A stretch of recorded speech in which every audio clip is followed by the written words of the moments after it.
Hello friends, this is Varsha. Welcome back to my channel.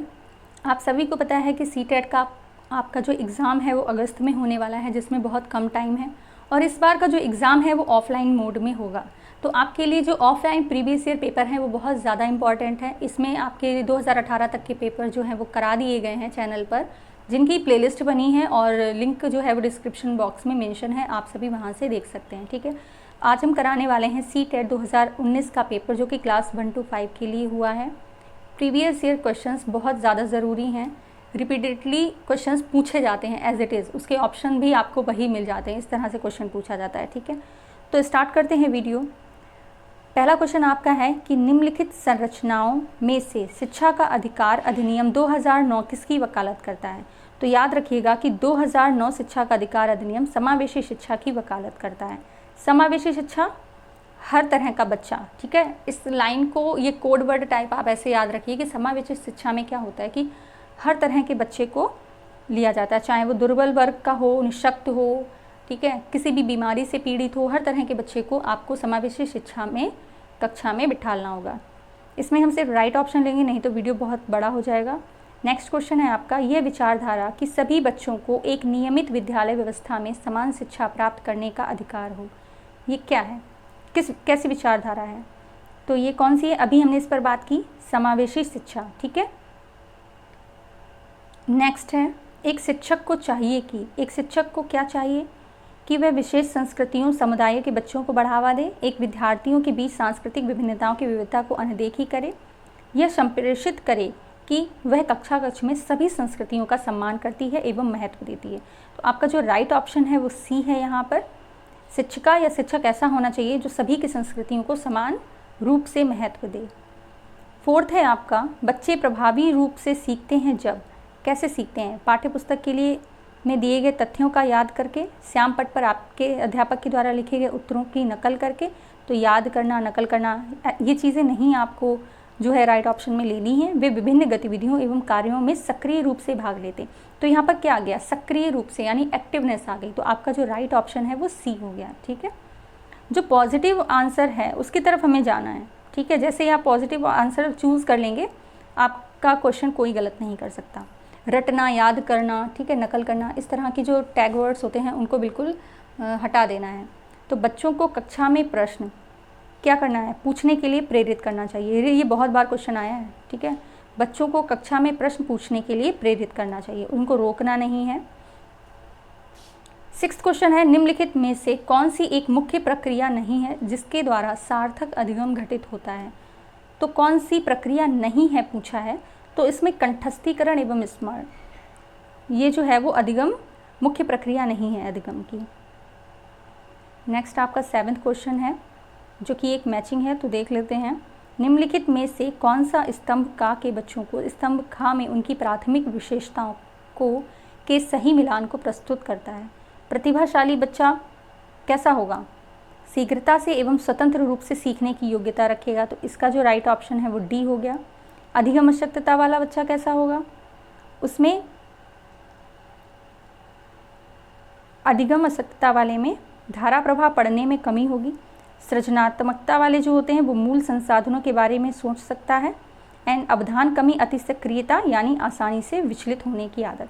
तो आपका पहले का डी हो गया, दूसरे का ए हो गया, तीसरे का बी हो गया एंड फोर्थ का सी। तो आपका राइट ऑप्शन यहाँ पर ए हो जाता है। ठीक है, देख लीजिए यहाँ पर, आप चाहें तो इसका स्क्रीनशॉट ले सकते हैं या फिर टेलीग्राम चैनल का जो लिंक है वो डिस्क्रिप्शन बॉक्स में मेंशन है, तो आप वहाँ पर इसकी पीडीएफ जो है वो आपको मिल जाएगी। नेक्स्ट क्वेश्चन है आपका 8th, बच्चों की गलतियाँ कैसी हैं, अधिगम का एक भाग होती हैं तथा उन्हें विचारों में एक अंतर्दृष्टि देती हैं। ठीक है, तो जो गलतियाँ होती हैं उसके लिए बच्चों को डांटना नहीं चाहिए, मारना नहीं चाहिए, दंड नहीं देना चाहिए। उनसे कहना चाहिए कि ठीक है, कोई बात नहीं, गलती हो गई, आपको उस गलती को सुधारना और समझाना चाहिए। मूल्यांकन को शिक्षण अधिगम प्रक्रिया का एक भाग होना चाहिए। ठीक है, मूल्यांकन ये नहीं कि केवल नंबरों पर ही हो, वस्तुनिष्ठ प्रकार हो और अलग गतिविधि में हमको नहीं लेना है, वो शिक्षण अधिगम प्रक्रिया का ही एक भाग जो होता है वो होता है। 10th क्वेश्चन देखते हैं, संरचनात्मक दृष्टिकोण के अनुसार अधिगम है, क्या है अधिगम, एक सक्रिय एवं सामाजिक प्रक्रिया, ठीक है। संरचनात्मक दृष्टिकोण मतलब बच्चा एक्टिव होकर, सोशलाइज्ड होकर वर्क कर रहा है, ठीक है। 11th है आपका, जब शिक्षक को विद्यार्थियों एवं उनकी योग्यताओं के बारे में सकारात्मक विश्वास होता है तब विद्यार्थी निश्चिंत हो जाते तथा सीखने के लिए किसी भी तरह का प्रयास करना बंद कर देते हैं। तो ऐसा नहीं है, का उत्साह भंग हो जाता है तथा वे दबाव में आ जाते हैं। नेक्स्ट ऑप्शन है, किसी भी रूप में प्रभावित नहीं होते, सीखने के लिए उत्सुक एवं प्रेरित रहते हैं, ठीक है। तो शिक्षक को क्या चाहिए, बच्चे पर कॉन्फिडेंस बनाना चाहिए कि हाँ बेटा आपको ये आता है, हमें पता है तुम ये कर लोगे। जब आप इस तरह की बात किसी मंदबुद्धि बच्चे या जो बच्चा अपने अंदर कॉन्फिडेंस फील नहीं कर रहा है उससे इस तरह की बातें करेंगे तो बच्चा जो है वो सीखने के लिए उत्सुक एवं प्रेरित हो जाएगा। 12th की बात करते हैं कि एक शिक्षक बच्चों को प्रभावशाली रूप में समस्या का समाधान करने में सक्षम बनने के लिए किस तरह से प्रोत्साहित कर सकती है।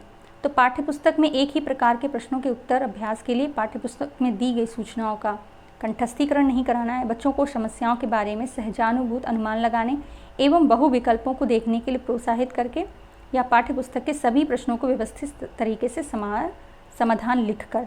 तो इसमें जो राइट ऑप्शन आपका सी है कि समस्या के बारे में आपके जो अनुमान हैं उनको बताइए और हर बच्चे के अलग अलग जितने भी अनुमान वो लगा सकता है उन सभी को आपको सुनना होगा, ठीक है। तो इसका राइट ऑप्शन सी है।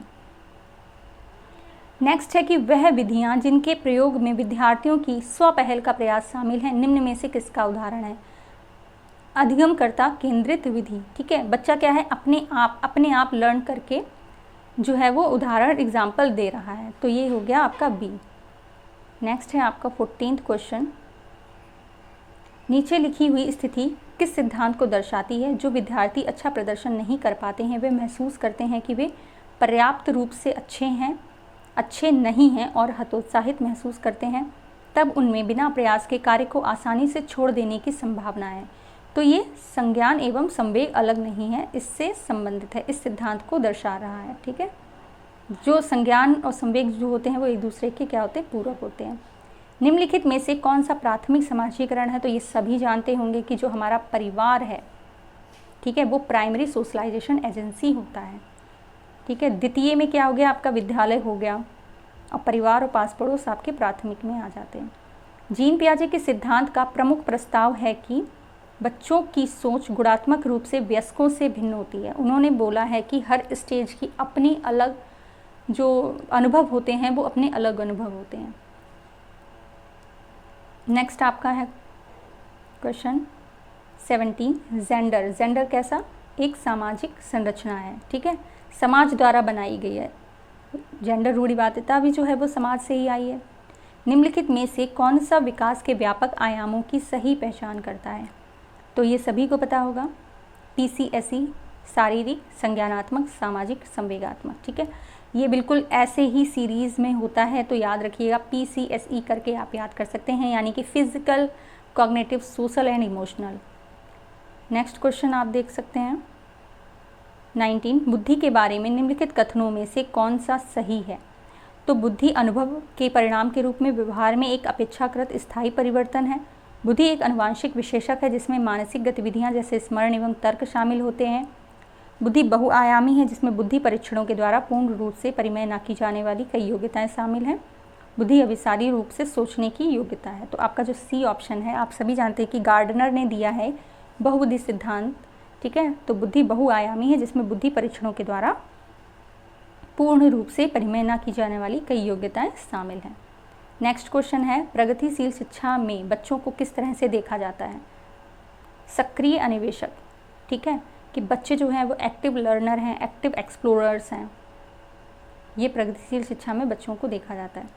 नेक्स्ट है लेव वाइगोत्स्की के अनुसार अधिगम, तो इनका सिद्धांत कौन सा है, सामाजिक सांस्कृतिक। तो सीधे जैसे ही वाइगोत्स्की आए तुरंत आपको सामाजिक सांस्कृतिक पर ही जाना है, तो एक सामाजिक गतिविधि है, ठीक है।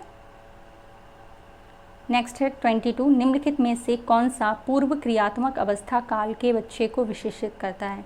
पूर्व क्रियात्मक, तो ये जीन पियाजे की हैं, तो आप बता सकते हैं इसमें कौन सा है ऑप्शन, विचारों की अनुत्क्रमणीयता, कि पूर्व क्रियात्मक में क्या है, जो इरिवर्सिबिलिटी ऑफ थॉट है वो आ जाती है।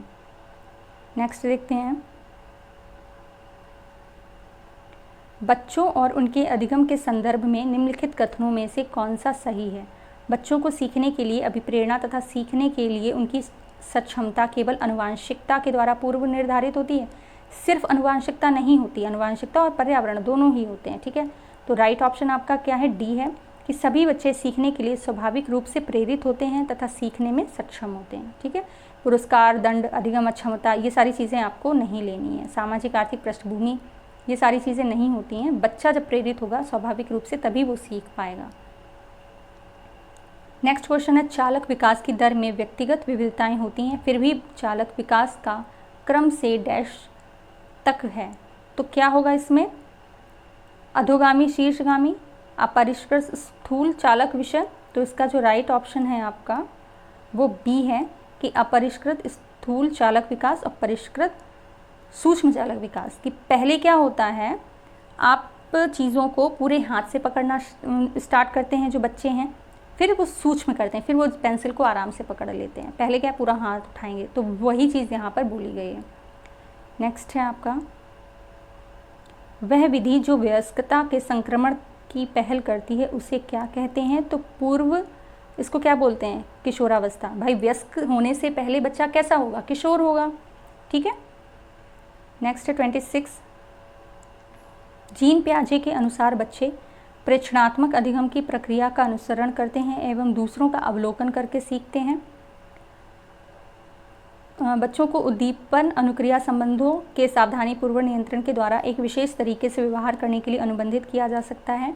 बच्चों को पुरस्कार एवं दंड, तो इसके बारे में बात नहीं की है जीन पियाजे ने। क्या बोला है कि ज्ञान को सक्रिय रूप से संरक्षित करते हैं जैसे जैसे वे दुनिया में व्यवहार कौशल का प्रयोग करते हैं तथा अन्वेषण करते हैं, ठीक है। उद्दीपन अनुक्रिया की बात किसने की है, पावलव ने। पुरस्कार एवं दंड की बात किसने की है, कोलबर्ग ने, ठीक है।